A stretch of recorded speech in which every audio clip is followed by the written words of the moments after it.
Le samedi 24 mars aura lieu la 5e marche mondiale en faveur de la lutte contre l'endométriose. Ce sera la 3e édition à La Réunion. Marcher pour faire connaître une maladie, toute la souffrance qu'elle génère et dire combien elle est handicapante. C'est une journée dont la femme serait bien passée. On reçoit, pour en parler, Alexandra Crescence, bonsoir. Bonsoir. Et Lindy Nourdi. Pourquoi je me trompe toujours? Parce que je crois que j'ai appris de dire Gwali, c'est ça? Oui, Ouais. c'est ça. J'ai appris de dire ça et j'ai écrit Gwali. Donc, c'est pour ça que je me suis trompé. Bonsoir à vous deux. Bonsoir. Bonsoir. 3e édition à La Réunion, donc c'est le samedi 24 mars. Comment ça se prépare? Alors, ça se prépare, on se met... Juste dire quelque chose aux téléspectateurs. Le jaune que je porte n'a rien à voir avec la couleur de votre écran, donc ne touchez à rien. Cette 3e édition se prépare comment? Alors, cette 3e édition se prépare plutôt bien avec notre partenaire principal qui est la ville de Saint-Denis, qui nous suit dans cette action depuis quelques mois maintenant. Donc, avec pour point de départ la gare routière de Saint-Denis. Alors, endométriose, on va essayer d'expliquer un petit peu c'est quoi cette maladie et on va prendre le temps de le faire. Alors, l'endométriose, d'abord, à quel moment on a identifié cette maladie et c'est quoi les symptômes? Alors, cette maladie est une maladie qu'on a identifiée depuis quelques années maintenant. On sait qu'elle existe, mais par contre, c'était très compliqué en fait de faire le lien avec tous les symptômes. Parce que l'un des premiers symptômes de l'endométriose, ce sont les règles douloureuses. Les règles hémorragiques qu'on a trop souvent tendance à banaliser. Parce qu'on a tendance à dire, mais les règles douloureuses, c'est tout à fait normal. Toutes les générations de femmes ont connu cela. Donc, pourquoi maintenant une certaine génération s'en plaint? Alors que c'est le point de départ, justement, de l'endométriose. On va dire une chose, pour ne pas que les générations d'avant se sentent incriminées. Avant, c'est vrai que, surtout dans les couches moyennes de la société, les femmes supportaient beaucoup les maladies et gardaient pour elles leur souffrance. Et surtout, à l'époque, les maladies de femmes ne se parlaient pas, ou alors vraiment entre elles et vraiment entre les générations.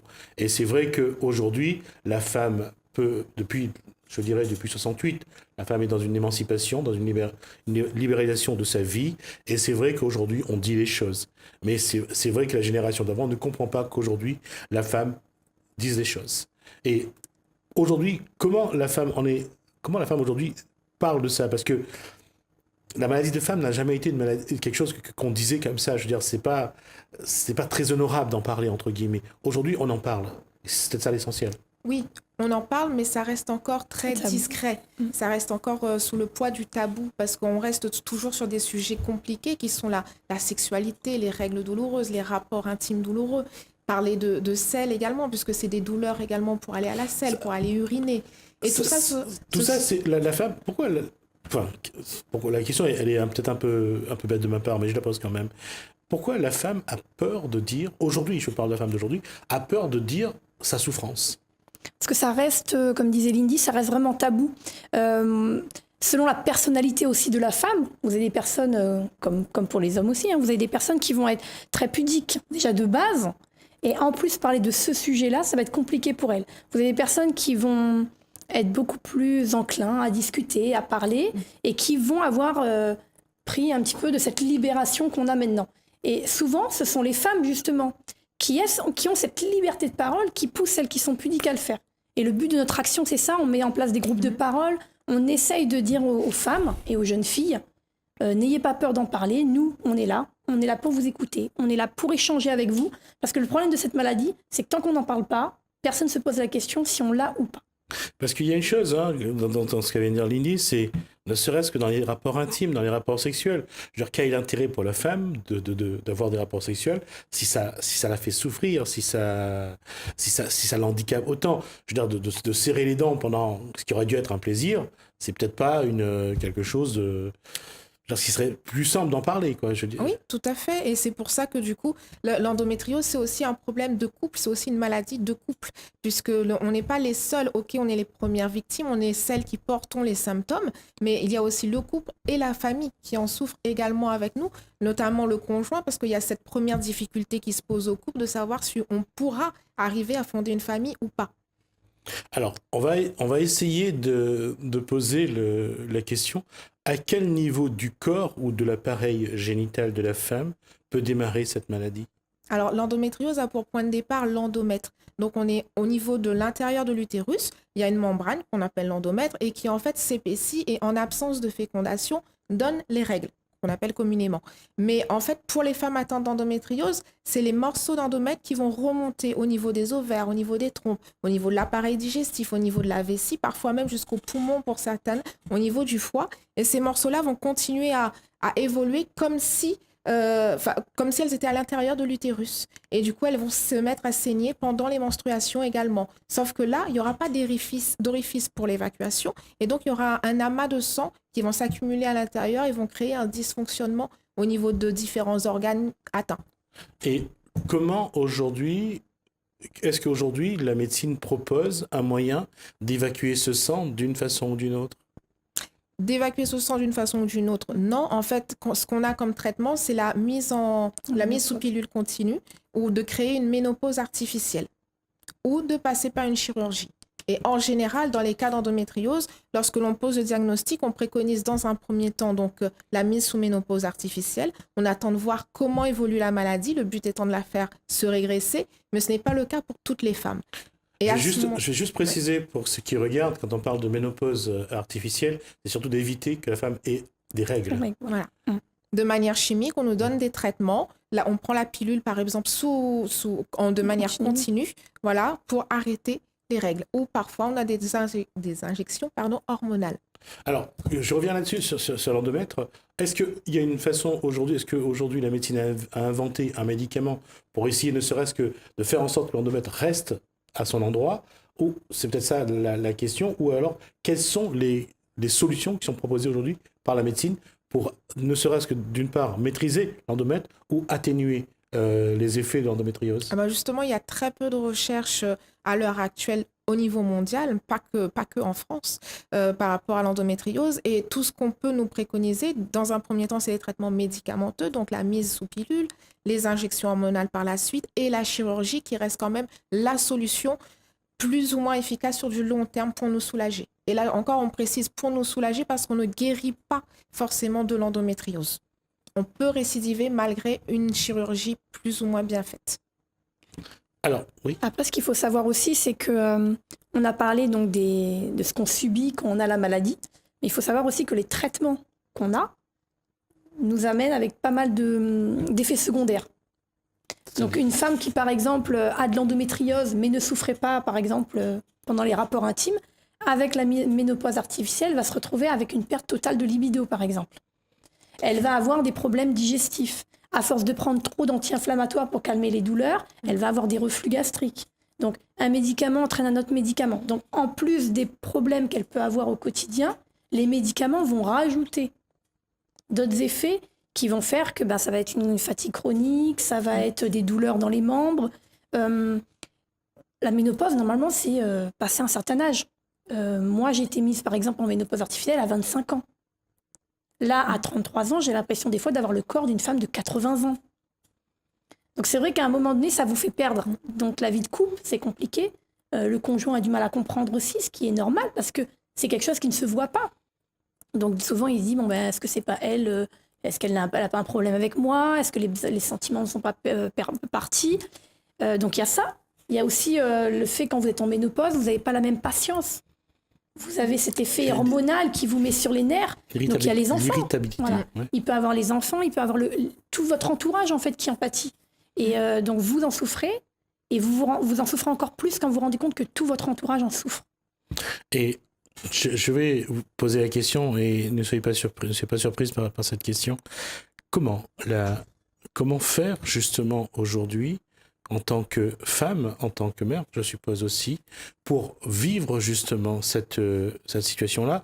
Et qu'est-ce que Alexandra Crescence a perdu en tant que femme depuis que cette maladie s'est révélée à elle? À mon niveau, je suis quelqu'un déjà de très dynamique. Donc c'est une journée entière à rester comme je suis habituellement, mais le soir à être lessivée en arrivant à la maison. En n'ayant plus forcément... Moi, j'ai eu la chance de pouvoir avoir, malgré mon endométriose, 2 enfants. En n'ayant pas la patience, des fois, le soir, quand je rentre, quand on me sollicite. j'ai perdu quelque chose aussi dans ma vie de couple, que j'essaye tant bien que mal moi-même de trouver des solutions, et de trouver des solutions justement avec ce qu'on appelle nous les endo-girls, toutes les filles qui vivent cette maladie. On essaie ensemble de se partager les petits trucs qu'on trouve pour améliorer le quotidien, parce que pour l'instant, la médecine n'a pas tout ce qu'il faut pour nous aider. Et c'est vrai que des fois, on peut se sentir démuni. Et justement là-dessus, puisqu'on est sur ce point-là, sur le couple, est-ce que la communication, elle doit évoluer? Est-ce que la communication doit être modifiée en fonction de l'individu que vous avez en face de vous, qui est votre conjoint? Est-ce que ça vous demande justement des efforts supplémentaires pour lui expliquer, pour lui faire comprendre, pour qu'il arrive à ressentir cette souffrance que vous avez? Oui, tout à fait, parce qu'en fait, les personnes en face de nous, à la différence de nous, n'ont pas ces douleurs-là que l'on vit au quotidien. Donc, du coup, c'est difficile pour eux de percevoir, surtout qu'ils ne voient pas de membres en moins, de choses. La maladie n'est pas visible en soi. Donc, du coup, c'est une barrière en plus qu'il y a entre nous qui fait ils ne comprennent pas ce qu'on vit au quotidien. Donc, d'où la nécessité de communiquer, de mettre en place des groupes de parole au travers des associations pour venir en parler, pour que les couples entendent que d'autres couples eux-mêmes sont dans la même situation. Qu'est-ce que vos conjoints vous disent généralement comment ils vivent ça généralement, cette situation-là? Je dirais qu'ils sont plutôt démunis. Parce que quand une femme qui est atteinte d'endométriose a une crise, le conjoint, il ne sait pas quoi faire. Il ne va pas savoir quoi faire. Et puis, au bout d'un moment, comme vous disiez tout à l'heure, la communication est super importante. Mais malgré cette communication-là, on a quand même... C'est pas suffisant. Les douleurs restent là. Ouais. Comme vous dites, c'est un moment qui est censé être un moment de plaisir, qui va pouvoir être cassé parce qu'à un moment donné, on a mal. D'un autre côté, on se culpabilise parce qu'on dit c'est nous qui gâchons tout. Et puis à un moment, comme on dit, la sexualité, personne n'en parle. Donc moi, je sais qu'au tout début, je disais rien. J'avais mal, je prenais sur moi, j'avais mal, je prenais sur moi, j'avais mal, je prenais sur moi. Mais comme je vous disais, on développe d'autres choses. Le fait de ne pas dire, le fait de prendre sur soi et malgré qu'on a mal, de faire quand même, peut développer du vaginisme, peut développer de la dyspareunie, peut développer pas mal de choses. Et finalement, moi j'ai compris avec le temps qu'en ne communiquant pas, je me retrouvais à empirer mon état. Parce que le danger, en fait, c'est de s'isoler quelque part, oui, vraiment, de s'enfermer, d'être vraiment loin des autres, surtout dans le couple. Et ça, je pense que c'est un des éléments contre lequel vous devez vous battre toutes, malheureusement. C'est ça. D'où aussi le fait de créer ce mouvement, cette vague jaune qu'on espère mettre en place le 24 mars, pour montrer aux gens pour montrer aux patientes qu'elles ne sont pas seules, et ensuite pour montrer aux gens que cette maladie-là existe bien, même si les personnes nous voient peut-être en forme, nous voient peut-être maquillés, apprêtés. La maladie est malgré tout là, c'est nous qui faisons en sorte de vivre avec, mais elle existe et elle doit être connue et reconnue parce que voilà, ce n'est pas normal qu'on se retrouve dans un parcours du combattant pour essayer d'avoir un enfant alors que c'est censé être quelque chose de naturel. Donc, se battre aussi au quotidien par rapport aux douleurs, ce n'est pas normal. Et ça, je reviens à cette question-là. On parle d'intimité. Et cette intimité-là, je pense, avec le conjoint, et d'une part avec le conjoint, mais aussi la répercussion sur la vie familiale, avec les enfants, avec l'entourage. Il y a ce qu'on appelle ces ronds dans l'eau qui existent. Comment vous arrivez, entre vous d'abord, vous qui êtes atteinte de cette souffrance, comment vous faites pour vous dire les choses? Est-ce que c'est facile de dire, voilà, là j'y arrive plus, là j'en peux plus, là, vous arrivez à vous dire ces choses-là? On fait des rencontres amicales, on fait des groupes de parole. Moi, j'ai participé à un et le fait que moi-même, je raconte ma propre histoire, ça lève des leviers chez les gens. Donc, forcément, il y en a qui racontent leur histoire et forcément, elle nous émeut encore plus parce qu'on se dit, moi, j'ai la chance d'avoir des enfants. Enfin, il y avait une jeune fille qui a une vingtaine d'années qui nous explique que les chirurgies ont particulièrement abîmé son utérus. Elle a un risque de ne peut-être pas pouvoir avoir d'enfants. Donc, le fait qu'on échange entre nous, ça nous permet de faire ce soutien-là et de lever pour les autres, de faire lever la parole. La question, c'est, qu'on le veuille ou pas, le sexe est important dans un couple et on sait qu'il faut trouver cette harmonie, cet équilibre. Comment faire lorsque le sexe n'est plus un élément de communication, qui n'est plus un élément qui montre aussi ce que l'un peut ressentir pour l'autre? Comment compenser? Par la communication, par les gestes affectueux également. C'est pour ça qu'on va mettre en place là, à partir d'avril, des groupes de parole sur l'endométriose et la sexualité, donc qui va être abordé par un professionnel également, par un sexologue, donc qui vont nous donner justement les clés pour apprendre peut-être à s'aimer autrement. Effectivement, le sexe est un élément fédérateur du couple également, mais il faut... Voilà, il y a des douleurs qui sont là, il faut apprendre à vivre avec, il faut appréhender son corps autrement, et des professionnels sont là aussi pour nous guider. Et on va regarder quelques images des autres, je dirais, des deux premières éditions, et on va continuer nous à parler. Donc voilà l'affiche pour cette troisième édition. Comment vous voulez que ça se passe cette troisième édition? Alors, idéalement, on voudrait que tout le monde soit là pour le 24 mars, que tout le monde soit en jaune, vêtu de jaune, que ce soit avec les t-shirts de l'association pour soutenir notre combat et nous soutenir dans les actions à venir. Mais être là pour soutenir toutes ces femmes. Faut savoir que l'endométriose, c'est une femme sur 10. Donc, même si on n'en parle pas autour de vous, il y en a probablement une qui en est atteinte. Et il faut s'écouter entre nous et puis passer le message par rapport à l'endométriose. Et combien de personnes il serait bien d'avoir, je dirais, samedi 24 sur l'ancienne gare routière de Saint-Denis? Alors nous, on attend 1500 personnes, mais plus on sera nombreux et mieux ce sera. Femmes, enfants, les conjoints, venez nous soutenir. Il y a quelque chose qu'on n'a pas dit, on voit du monde là, on n'a pas dit, c'est que quelle doit être la place du conjoint, justement, dans cette démarche que vous avez contre une maladie, puisque vous vous battez contre une maladie? Quelle démarche vous attendez de votre conjoint? Qu'est-ce que vous aimeriez que votre conjoint fasse pour être à vos côtés, pour être là, pour vous accompagner, pour vous aider, vous soutenir? Le soutien, il passe, comme on disait tout à l'heure, dans l'accompagnement. L'accompagnement, par exemple, aux rendez-vous médicaux. L'accompagnement, par exemple, dans des rencontres comme ça, par exemple, sur l'endomarche. L'accompagnement à des réunions sur la sexualité, même si eux aussi, ça, c'est un tabou à briser. Parce qu'en tant qu'homme, c'est compliqué de se dire je vais devant des gens que je connais pas, devant un docteur, parler de choses qui sont normalement entre moi et ma madame, entre guillemets. Donc c'est vrai que c'est compliqué.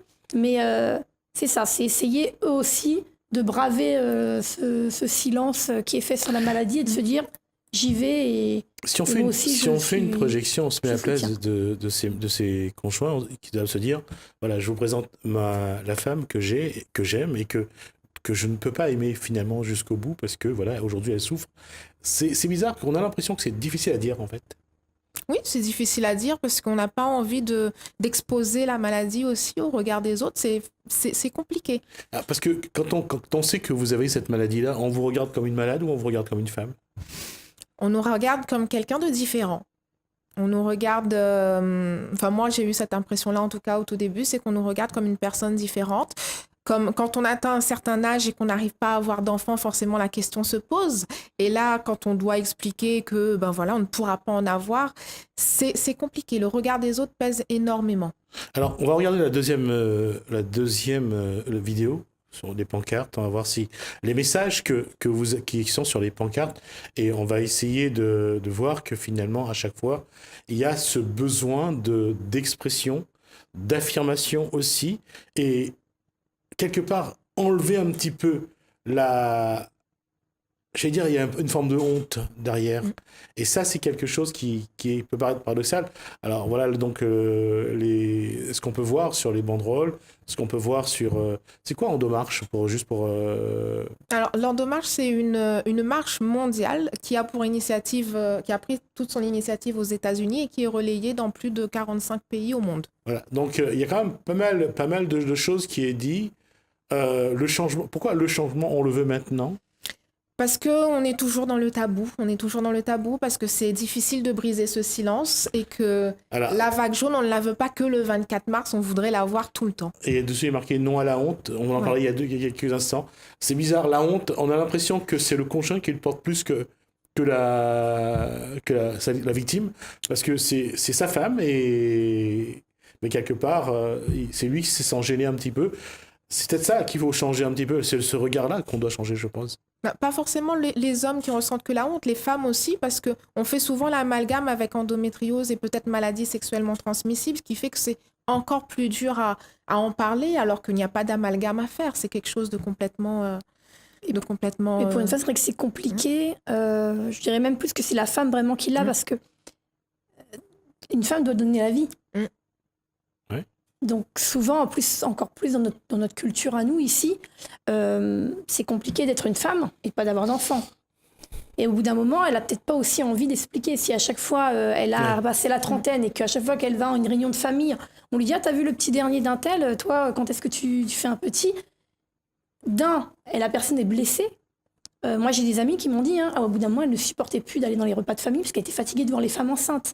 Parce que pour elle, c'était une honte de dire, je ne suis pas capable. Je ne suis pas capable. Mais c'est pas qu'elle n'est pas capable, c'est que elle a la mauvaise chance de ne pas pouvoir en avoir, en fait. Et c'est malheureux. C'est exactement ça. Ça me fait sourire parce que finalement, quelque part, et souvent j'utilise cette façon de dire les choses, la double peine finalement. Elle est malade, elle en est victime, mais en même temps, elle en souffre doublement parce que elle doit répondre à des exigences sociales et auxquelles elle ne peut pas répondre d'ailleurs. C'est ça. C'est pour ça qu'on voudrait changer le regard de la société par rapport à notre pathologie.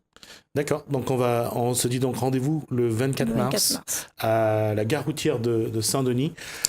Il y aura des femmes, mais si les hommes peuvent se déplacer en masse, je pense que ça fera plaisir aux femmes.